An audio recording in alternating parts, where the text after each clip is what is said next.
Baik, terima kasih rakan penyampai di Angkasa Puri.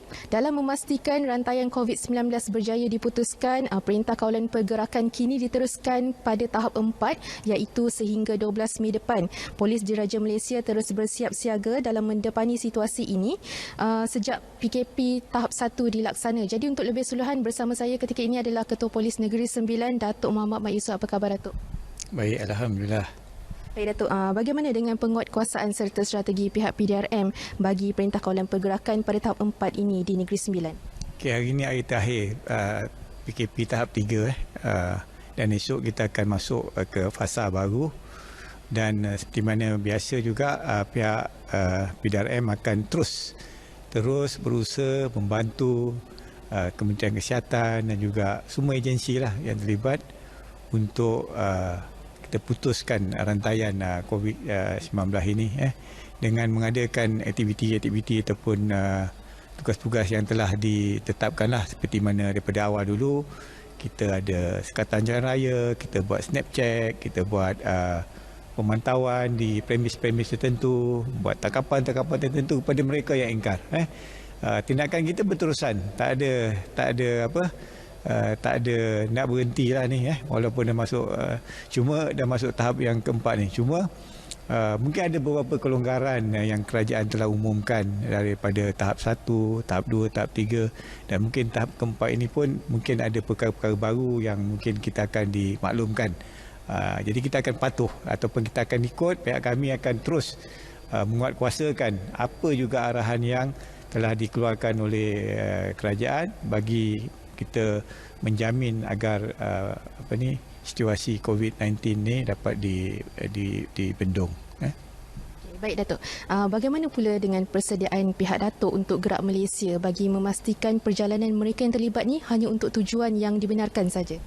Okey, aplikasi Gerak Malaysia ni bukan di bawah kawalan PDRM lah, terutama kita peringkat negeri. Lagi kita tidak berapa pasti macam mana dia punya perjalanannya. Walaupun kita telah diminta ataupun ditugaskan untuk mengawal pergerakan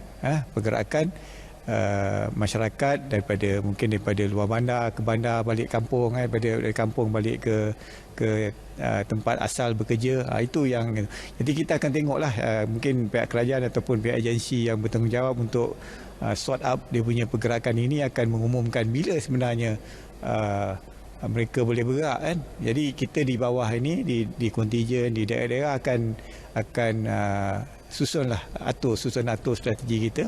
Kalau mungkin pergerakan itu kata contoh zon selatan dulu bergerak ataupun zon tengah bergerak ke selatan. Jadi kita akan pantau. Jadi apa yang saya harapkan bahawa penduduk-penduduk ni Sembilan ni silalah gunakan sepenuhnya apps ni untuk memudahkan pergerakan mereka. Kita tak mahu ramai-ramai datang ke balai polis ataupun kontijen ke IPD untuk memohon pergerakan secara manual. Kita tak nak, supaya kita tak nak ramai-ramai datang. Gunakan apps yang disediakan. Tetapi kalau mereka yang tidak faham, tidak tahu ataupun tidak bijak untuk menggunakan apps ni, terpaksalah datang ke balai ataupun ke IPD untuk mendapatkan kelulusan pergerakan interstate ni. Kalau pergerakan dalam daerah ni masih kita boleh guna keadaan manual biasa kan. Orang nak pergi daripada Rembau, nak pergi Seremban, hal-hal tertentu dari segi kesihatan ataupun kebajikan yang kita masih luluskan secara manual. Baik, Datuk, terakhir, Kementerian Kesihatan ada menyatakan bahawa penduduk di kawasan zon hijau COVID-19 ni mula mengambil mudah terhadap situasi sekarang kerana tiada jangkitan baru. Jadi bagaimana pihak PDRM penguatkuasaan terhadap sekatan jalan raya dan juga rondaan? Kita nampak mana-mana pun begitulah. Bila dah tenang sikit, dah hijau sikit kan mulalah orang ambil mudah. Tetapi di Negeri Sembilan ni ada tempat lagi masih merah. Jadi saya menyeru kepada masyarakat Negeri Sembilan, terutama daerah-daerah lain selain daripada Seremban. Seremban merupakan zon merah lagi. Jadi daerah-daerah lain tu walaupun dia hijau, janganlah ambil peluang nak bergerak sampai ke Seremban. Jadi masuk ke zon merah akan membahayakan mereka sendiri. Jadi begitu juga di zon merah, masih merah, janganlah suka-suka keluar ke zon-zon yang dah hijau.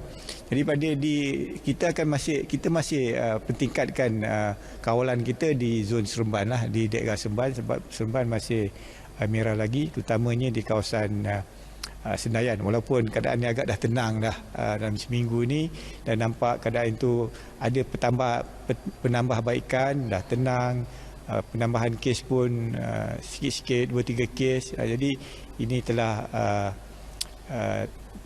memberi peluang lah, kita beri tumpuan kepada daerah Seremban. Tetapi semalam kalau kita dengar berita sebagainya, kita tahu 2 hari lepas di Jempol telah wujud satu lagi kes baru.